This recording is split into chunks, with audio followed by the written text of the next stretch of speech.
Good day po. Good day po sa lahat. Lalong-lalo na po sa winner natin ng Batch 168 na si Ma'am Melanie Kabuslay ng Paniki Tarlac. Ito na po ang inyong unit. Walang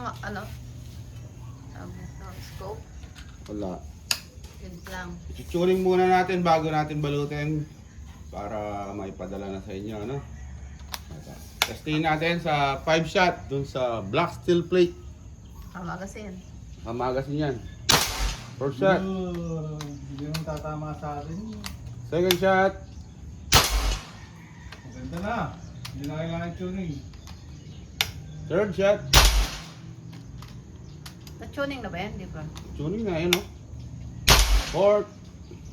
Last shot. Ito. Five shot. Paano gamitin? Ito. Taas mo ta. Left dyan. Ito. Ganito ang paggamit na lagi namin pinapaalala. Ang pagkasa. Kasa. Sagad. Tulak. Kailangan lagi nakasagad to. Yun. Dahil kung hindi magkakaroon ka ng backfire dito, masisira, lalabas ang o-ring. At ito naman, dito naman ang decacker. Itong decacker na to nagagamit kapag nakamagasin ka. Dito mo siya tatanggalan ng pagkakakasa. Ayun. No? Tapos kung gusto mo nang gamitin ulit, dito rin. Oh, matigas. Ayun. Oh, ready to fire na ulit. Ayun. Folding bat. Tapos dito, folding bat.